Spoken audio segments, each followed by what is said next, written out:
안녕하세요. 선한 로열로더입니다. 자, 골드만삭스가 엔비디아의 목표가를 또 올렸다라고 합니다. 잠시 후 자세히 확인해 보도록 하겠습니다. 자, 다우지수입니다. 살포시 쉬어가고 있는데 이게 쉬었다고 하기도 민망하네요. 계속 올라가면서 이제 뭐 하루 이틀 횡보하는 정도야 뭐 자연스러운 현상이죠. 오히려 가격 조정이 안 나오는 게 이상한데 2월 안에는 한 번 정도는 이제 가격 조정을 받아도 이상할 게 없고, 오히려 그게 더 가기 위해서는 좀 마음 편하게 가려면은 조정이 살짝 나오는 게 좋긴 한데, 뭐 현재는 너무나도 단단하게 움직이고 있다라는 거. 자, 제롬 파월 연준 의장이 3월 금리 인상 어렵다라는 정도의 발언을 했죠. 이게 매파적인 발언이 아니라 현실적인 발언이고요. 기존에 얘기했던 것과 바뀐 게 없는 겁니다, 여러분. 기존에 이제 금리 인하를 할 수 있다라는 부분에 대해서 발언을 했지만, 연준에서는 기본적으로 이제 하반기에 하는 것을 기본, 그러니까 7월에 하는 게 기본이다. 그런데 이제 조금 빨라지면은 지표나 이런 부분을 확인해 보고 좀 이제 빨라지면 5월 정도 이제 시장이 예상을 했었는데, 일부 뉴스가 3월을 언급하다 보니까 시장이 좀 과도하게 열광을 했었죠. 제가 계속 말씀드렸는데 3월 가능성은 좀 낮지 않느냐. 빨라야 지표가 좋게 나와야 5월일 거고 7월은 뭐 거의 한다고 보면 되지 않을까 싶다라고 말씀드린 게, 이게 근거가 점도표에서 나온 거예요. 12월에 연준 위원들이 이제 투표한 이 결과 값이라고 생각하시면 돼요. 그래서 이제 이 정도까지는 여러분들이 현재 미국에서 트렌드가, 흐름이 이렇게 흘러가고 있다 정도 이제 보시면 될 것 같고요. 자, 그리고 여러분들 그 나스닥 같은 경우는 이제 뭐 기술주가 있다 보니까 쉬어도 이상할 게 없는데, 지금 뭐 우리나라 증시가 제롬 파월 연준의 매파적인 발언 때문에 내려왔느냐 뭐 이런 얘기가 있는데, 아니라고 했어요. 나스닥이 그러면은 먼저 이렇게 쓱 꺾여야 되는데, 나스닥은 건강하게 올라가고 있다 했습니다. 상승 후에 횡보, 상승 후에 가격 조정, 그리고 다시 한번 올라온 다음에 또 가격 조정 살짝 받은 다음에 또 고공행진을 펼치고 있죠. 그렇다라고 하면은 나스닥이 이렇게 잘 버티는데 무슨 뭐 매파적인 발언 때문이냐. 지금 시장이 원하는 만큼 나오지 않은 정도, 이 정도 발언이고, 그리고 원하는 만큼 나오지 않았다라고 해도 다우나 나스닥이 뭐 크게 밀리지 않죠. 그렇다라는 거는 이미 미국 시장은 다 알고 있었다라는 거. 이 정도 발언이 나올 거라는 거. 최근 지표상 3월 금리 인상 어렵다라는 거 이미 뭐 기존에 나왔었단 말이에요. 이미 1월 중순 정도까지 해서. 그러니까 여러분들 너무 신경 쓰지 않으셔도 됩니다. 자, 그러면은 우리나라 증시는 그럼 왜 이렇게 못 올라가느냐라고 하셨었는데, 최근에 이제 기업 밸류 프로그램 얘기 나오면서 이제 2600 위쪽으로 올라왔죠. 제가 이렇게 말씀드렸습니다. 어, 어, 이 콜옵션이 위에를 막아놓고 있기 때문에 콜옵션 매수가 들어오지 않으면은 더 가기는 어렵다. 2600 돌파 시도에도 다시 2500 중반 정도까지 내려오게 돼 있다. 많이 가야 뭐 중후반 정도다라고 말씀을 드렸었는데요. 뭐 제가 말씀드린 내용이 이제 틀리려면은, 달라지려면은 콜옵션 매수가 들어와야 됩니다라고 말씀드렸는데, 최근에 매수가 좀 들어왔었죠. 지난주 후반에.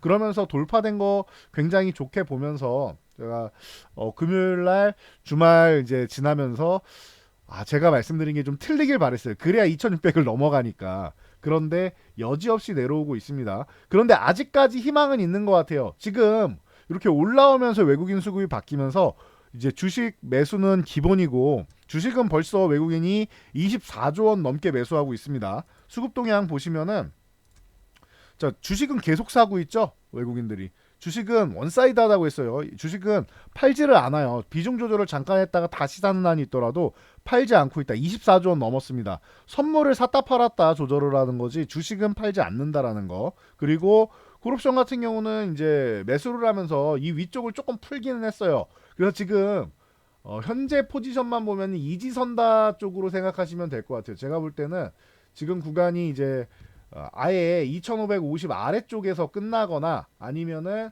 한 2600 정도까지 올라가도 이상할 게 없는 정도는 만들었습니다. 2600 전후, 2500 후반에서 2600 전후, 요 정도 둘 중 하나가 될 가능성이 높은데, 왜냐하면 가운데 이 중후반에 막혀 있던 부분을 좀 열어줬기 때문에 아예 조금 더 올라가던가 아예 조금 더 내려가던가 뭐 남은 이틀 동안 그 정도 사이라고 보시면 돼요. 그러면은 간단하죠. 변동성이 작다라는 뜻이에요. 1%대예요. 지금보다 내려가봐야 1%대고요. 올라가봐야 1%대라는 뜻입니다. 그럼 이번 만기 정말 다행인 게 연휴를 앞두고 있는데도 불구하고 내려가봐야 1%대.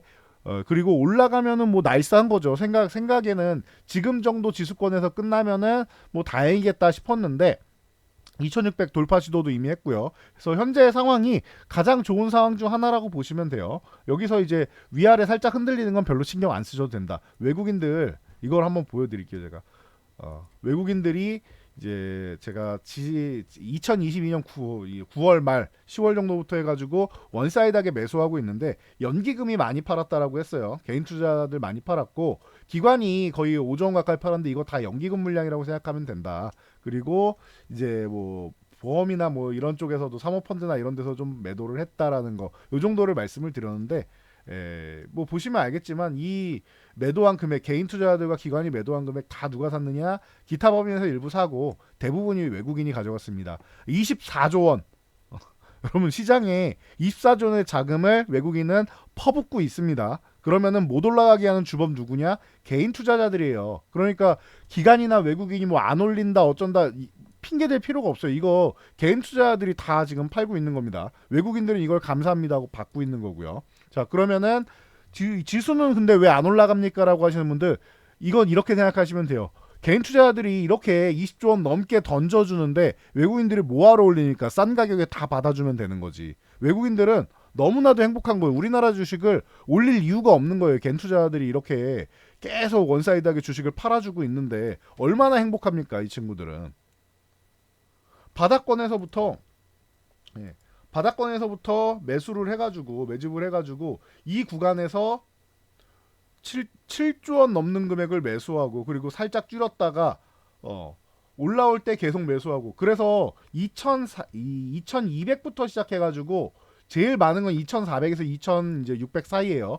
이 구간에서 지금 24조 원을 매수했단 말이에요. 지금 외국인들이 어마어마한 매수세를 지금 들어오고 있는데 개인 투자자들이 이 물량을 다 던져주고 있다. 너무 고맙다. 외국인들 입장에선. 결국 어떻게 돼요? 이거 날라가게 돼 있어요. 날라가게 돼 있는데 왜 안 날라가느냐?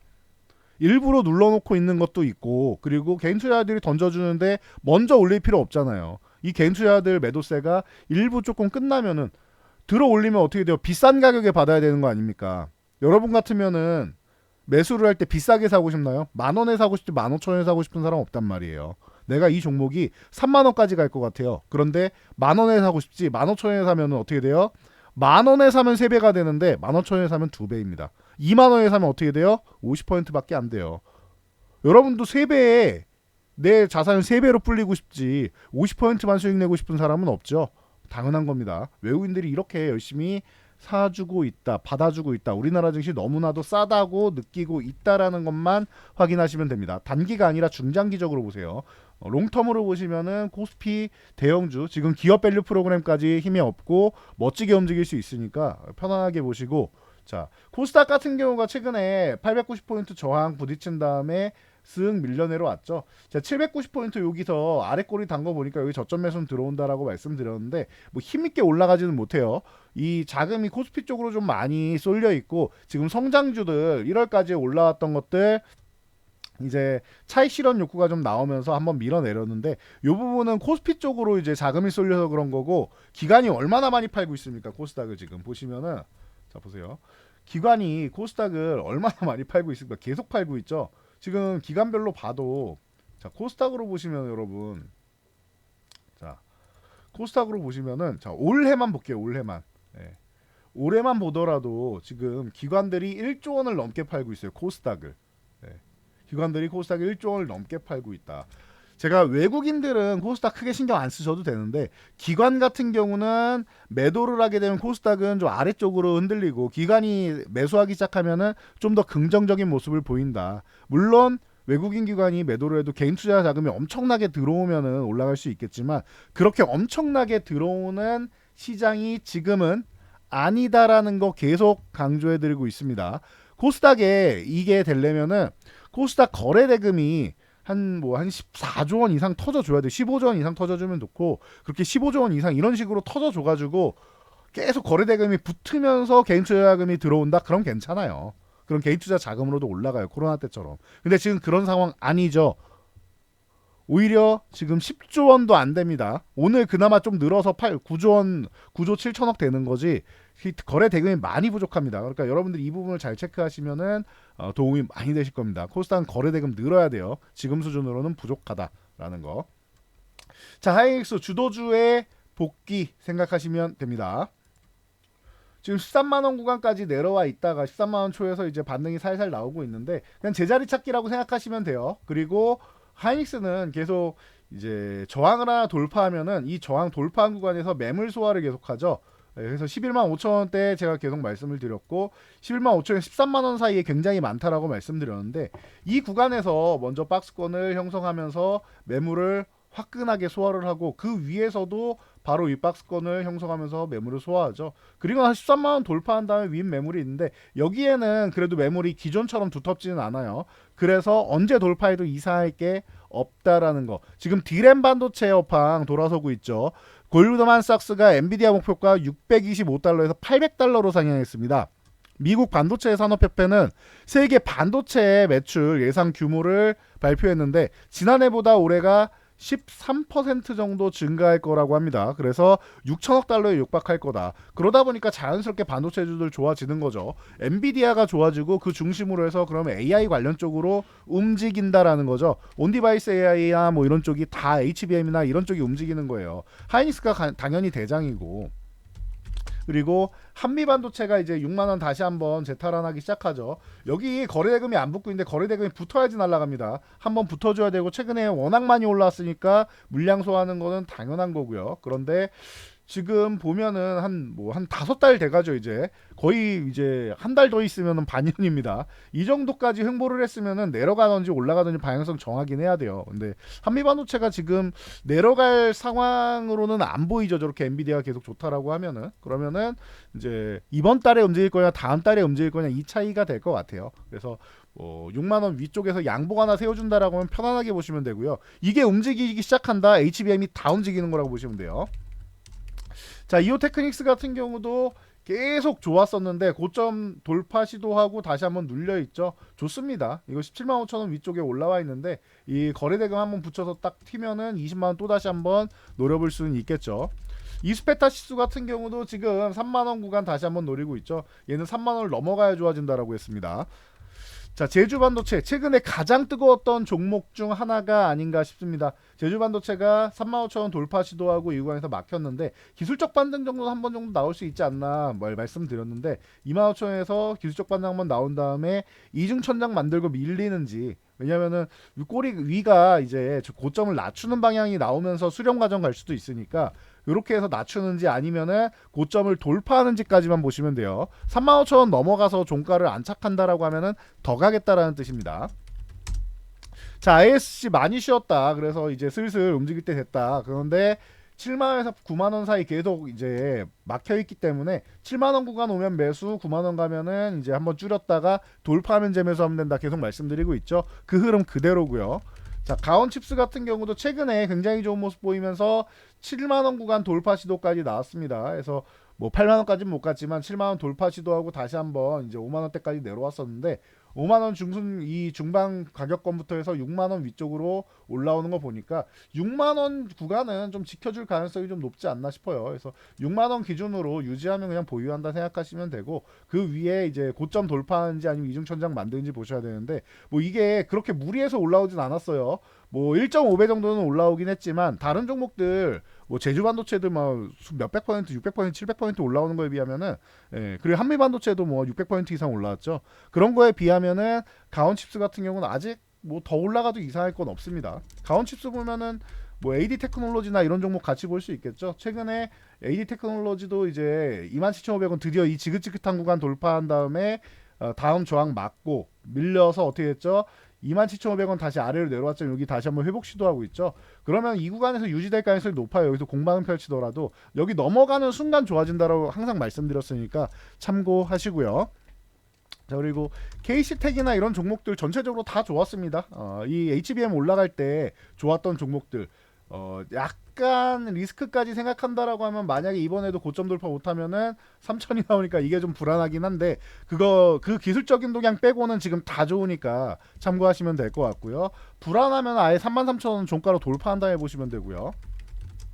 자, PSK 홀딩스 같은 경우도 오늘 3만원 돌파하는 흐름, 거기다가 거래대금 실어주는 거 아주 좋습니다. 이런 종목들 좋고, 레이크 머티리얼즈 제가 이 바닥권에 있을 때 보시라고 했어요. 15,000원 구간 계속 설명드렸었는데 너무나도 좋죠. 지금 거래대금이 조금 약한 게 문제인데 어쨌든 올라오기 시작은 하고 있습니다. 뭐 전일 대비 거래량이 좀 폭발적으로 늘었다라고 하면은 오늘 이제 17,000원도 넘어갈 17,500원도 넘어갈 수 있는 구간이었는데 거래대금이 좀 부족해서 좀 덜 올랐다 정도로 보시면 돼요. 덜 오른 게 9%다. 이게 주도주 섹터의 힘이다라고 보시면 될 것 같고요.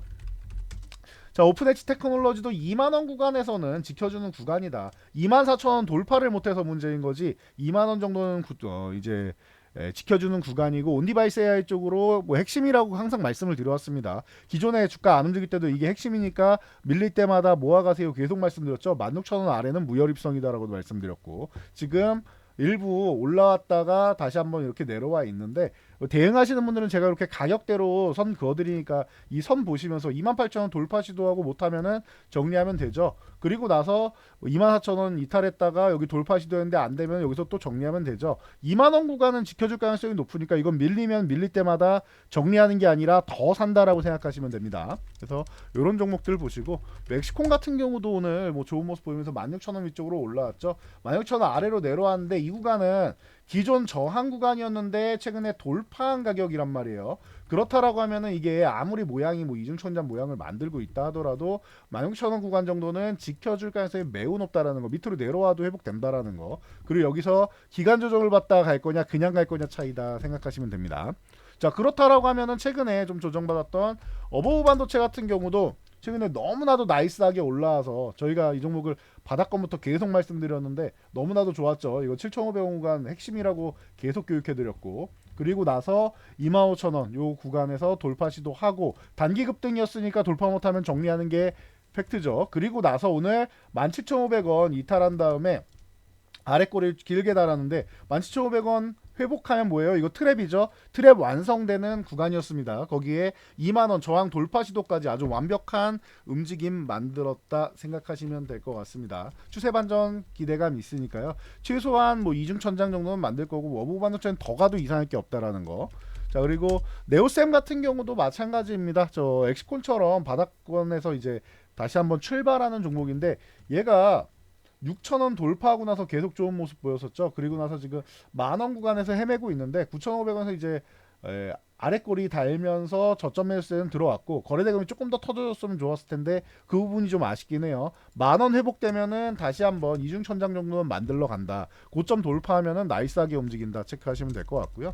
뭐 SNS 텍 같은 경우도 살살 움직일 때는 됐는데 캔들은 만들었어요. 지금부터는 다시 한번 여러분들 적극적으로 좀 모아가도 되는 자리가 아닌가 싶습니다. 자, 기존에 보유하신 분들도 물량 늘려도 되는 구간이고요. 제가 뭐 42,000원부터가 시작입니다라고 했는데 그동안 많이 올라왔습니다. 이거 2만원 아래부터 시작해가지고 많이 올라왔습니다. 6만원대까지 갔다가 이때 매도 안 하신 분들 더 갈 수도 있다라고 생각해서 이제 매도 안 하신 분들 괜찮습니다. 저는 올해 실적이 이게 지금 다른 종목들 반도체주들 다 안 좋을 때 얘는 계속 좋아진다라고 말씀드렸어요. 실적이 보시면은 실적이 매년 성장하는 거 여러분들 확인되실 겁니다. 이게 EUV용 블랭크 마스크 쪽 계속 강조해 드렸고, 그래서 추가적으로 여러분들 이 실적이 계속 늘어난다라고도 말씀드렸고, 여기에 펠리클이 올해 양산 시작된다라고 하면은 이거 왜 내려온 거예요? 이거 올라가다가 왜 떨어졌습니까?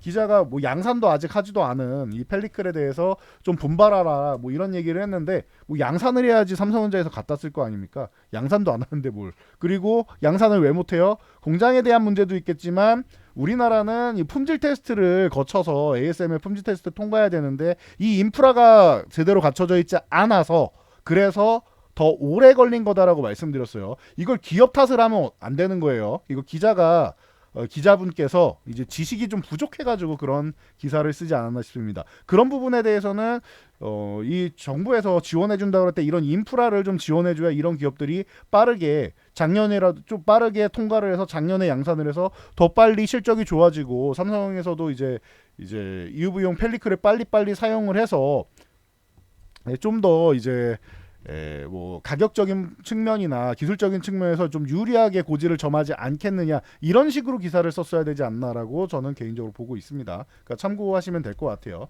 이런 종목들도 이제 돌아설 때가 됐다라는 거 체크하시고요. 자, 그리고 이제 삼성에서 이미 작년에 후공정 업체들이랑 해서 무인 공장 투입한다라고 했죠. 진심인 것 같습니다. 그래서 이제 다시 한번 후공정 업체들이랑 무인 공장으로 할 수 있는 이런 기술력을 갖추자라고 얘기를 하고 있다라고 하니까 체크하시면 될 것 같아요. 요거 10,000원 돌파 시도했는데 10,000원 아직 회복은 안 됐는데 지금 9,500원 구간을 계속 돌파 시도하다 못하던 것을 오늘 거래대금 터트리면서 올라왔죠. 라운테크 같은 경우가 올라왔고 스마트 팩토리 하면 RS 오토메이션부터예요. 그래서 RS 오토메이션이 지금 바닥권에서 이제 슬슬 올라오다 한번 쉬었는데 15,000원 회복 시도하는 거 굉장히 좋습니다. 거래대금 한 번 더 실어주면서 양봉 세워주면은 15,000원 완벽하게 제압하게 되는 거고요.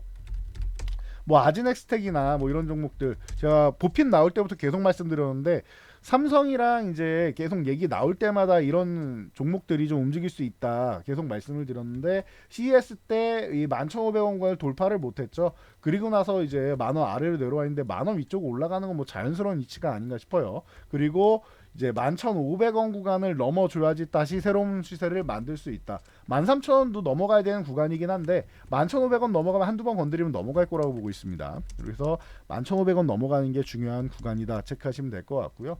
뭐 에브리복 같은 경우도 뭐 개별일 수도 있지만 최근에 너무나도 좋은 모습이었죠. 제가 이거 바닥권부터 계속 교육을 해드렸었는데 조금 이제 시간이 끌리면서 지지부진하게 움직이다가 이 종목이 이제 뭐 10,000원 구간까지 10,000원 아래까지 가고 이렇게 흔들 종목은 아니었는데 뭐 최근에 이제 12,000원 회복되면서부터 제자리 찾아가기 시작한다 생각하시면 될 것 같아요. 벌써 3배 이상이 올라왔는데 좋은 모습 보이고 있습니다. 단기 급등으로 이제 뭐 하루 뭐 거래 정지나 이제 단일 감염이 들어갈 수 있으니까 만약에 내일 추가 상승한다라고 한번 정리했다가 추후에 다시 보는 게 좋습니다.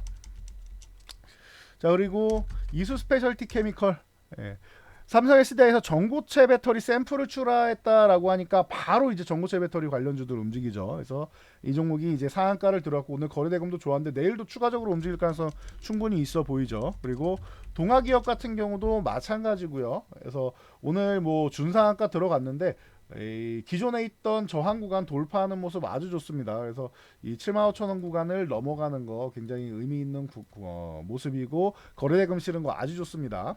그리고 이제 뭐 한농화성이라든지 덕산테코피아라든지 뭐 이런 종목들 이런 종목들이 전체적으로 엮이면서 같이 움직였고요. 근데 그런 부분 이제 보면 이제 뭐 CIS나 뭐 이런 쪽이 오늘 이제 장중에는 조금 움직이다가 이제 내려왔는데 이 종목도 이제 거래대금 한 번 더 실으면서 양봉 세워주면은 바닥권에서 탈출하는 모습 보일 수 있다라는 거 체크하시면 될 것 같고요. 자, 엔캠이 최근에 전해질 쪽 이제 그 미국에서 해외 의료 집단 가이드라인에 전액이 이제 들어가면서 이제 이 수혜가 본격화되기 시작했죠. 그래서 최근에 2차 전지들 굉장히 어두운 가운데 이 종목만 50,000원부터 해서 벌써 4배가 넘게 올라와 있습니다. 자, 이런 가운데 광무 같은 경우가 엔캠이랑 업무 협약을 체결하면서 이제 바닥권 탈출을 시도하고 있는데 이 종목이 3,000원까지 돌파한다라고 하면 새로운 시세 만들 수 있다라는 거 참고하시면 될 것 같고요. 자, HLB가 죽지 않는 모습 보이고 있습니다. 아주 좋은 모습인데요. HLB 뭐 최근에 저희도 요 구간에서 이제 뭐 49,000원 여기 흔드는 구간에서 이제 다시 한번 여러분들 이제 보셔야 됩니다라고 저희 회원분들께도 교육해 드렸는데 그리고 나서 이제 뭐 좋은 수익 올리고 있죠. 요 종목 같은 경우는 지금 멋지게 움직이고 있는 이유 당연히 그동안 말씀드렸던 간암 1차 치료제 제가 작년 말에도 계속 설명드린 게 이제 뭐가 남았다? 공장 실사 정도만 남았다. 사전 미팅부터 본심사까지 FDA에서 뭔가 지적사항이 나온 게 없어요. 그러면은 뭐라고 했죠? 가능성이 높아진다. 가능성이 물론 5월 중순에 결과 나올 때까지 기다려 봐야겠지만 뭐 끝날 때까지 끝난 게 아니라고 하죠. 그렇지만 공장 시사까지 뭐 무사히 마쳤다라고 하면은 구분응선 넘는 거라고 대부분은 보고 있습니다. 중간에 지적사항도 없었고요. 그러면 가능성이 매우 높아지기 때문에 이거를 시장이 늦게 아는 거예요. 그리고 우리나라에 이 정도까지 공부를 해서 아는 사람이 별로 없는 겁니다. 그러다 보니까 계속 늦게 올라오죠. 늦게. 미리 제가 항상 미리 말씀을 드려도 늦게 올라오죠. 작년 하반기에도 미리 움직여도 되고 이렇게까지 내려와 있을 이런 구간이 아니다라고 계속 말씀을 드렸었는데 시장이 조금 늦었어요. 네, 늦었지만 경험이 부족해서 그런 거다 생각하시면 되고요. HLB의 이 뭐 리스크라고 하면은 이제 CEO가 지분을 너무 조금밖에 안 갖고 있어서 이 부분이 지분율이 좀 리스크가 있고, 근데 뭐 지분이 넘어간다고 해도 그게 나쁘다고 볼 수는 없겠죠. 더 좋은 주인을 또 찾을 수도 있는 거고.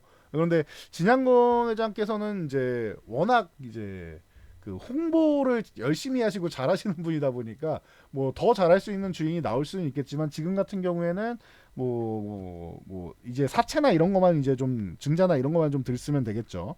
그래서 뭐 요 부분이 잘 진행되면 된다라는 거. 그리고 또 하나의 리스크는 기존에는 이제 구명정 이 부분 때문에 이제 업종 부분이 이제 뭐 조선 쪽으로 돼 있다라고 제가 말씀을 드렸는데, 이 부분까지 해서 이제 남은 거 하나는 간암 치료제가 이제 전 세계에서 가장 뭐 처방이 많은 게 중국이라는 거. 그래서 중국에 대해서 이 뭐 예상 매출이랑 해서 HLB에서 뽑은 게 3년 뒤에 3조 1천억이었죠. 그리고 이게 매출이에요. 그리고 영업이익이 2조 6천억이었다. 영업이익률이 85% 정도 될 거다. 뭐 이런 부분에 대해서 기존에도 설명드렸었는데, 중국 비중이 너무 높아서, 중국은 판권을 한흥서제약이 갖고 있다 보니까 중국에서만 잘 팔린다라고 하면 이건 의미가 없다라고 말씀드렸어요. 중국은 뭐 이미 판매되고 있는 거고요, 리보세라닙이. 그러다 보니까 중국에만 판매되면 그게 리스크가 될 수 있는데, 그런 부분만 아니다 그러면은 HLB는 지금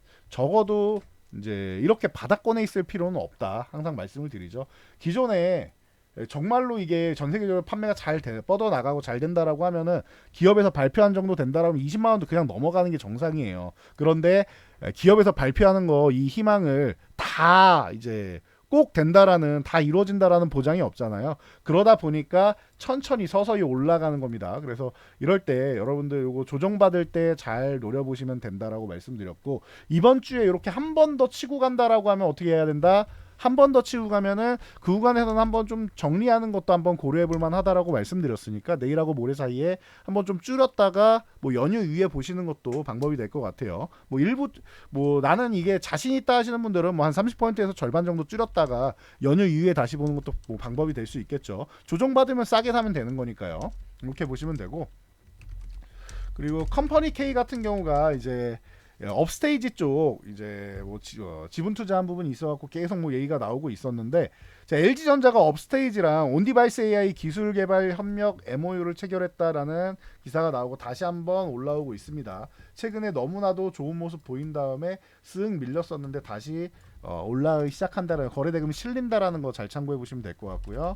자, 디어유 같은 경우는 제가 엔터 관련주 중에서 바닥권에 있어서 안 움직이는 게 좀 억울한 종목이다, 가장 억울한 종목이 아닌가 싶다라고 말씀드렸는데, 이게 팬덤 플랫폼이 이제 활성화되기 시작하면서 디어유랑 이제, 그러니까 디어유의 버블이죠. 버블하고 저기 위버스하고 이제 양분, 시장을 양분하고 있는데, 자, 디어유 같은 경우 4분기 영업이익률 보니까 41%, 역대 최고로 좋게 나왔죠. 너무나도 좋은 실적을 만들어가기 시작했다라는 거. 거기에 자, 이제 2월이죠. 2월 중순 되면은, 2월 중순이라고 해봐 다음 주에요. 2월 중순 되면은 카카오톡 선물하기 서비스가 오픈됩니다. 그래서 추가적인 성장 기대감 당연히 있고요. 그리고 2월에 호재가 하나 더 있는데, 버블4 재팬이 오픈됩니다. 그러면은 이제 뭐 추가적인 성장 동력이 2월에만 두 가지가 나온다라는 거. 이런 부분까지 여러분들이 체크하신다라고 하면은 지금 바닥권 탈출 흐름 보일 때 관심 가져 보는 게 당연하지 않나 싶습니다. 좀 억울하게 많이 밀려 있다라고 말씀드렸던 종목이니까 이런 바닥권 종목들 여러분들이 잘 담아 보시기 바랍니다. 저는 여기까지 말씀드리고 물러가도록 하겠습니다. 영상이 도움되셨다면 여러분들 좋아요 하나씩, 그리고 이제 새로 오신 분들은 구독 하나씩 눌러주시면 감사드리겠습니다. 댓글까지 달아주신 분들은 제가 쌍따봉 올려드리도록 하겠습니다. 자, 오늘 뭐 밤에 새벽에 축구한다라고 하는데 축구 즐겁게 보시고요. 내일장도 이제 맑은 정신에 편안하게 보시기 바랍니다.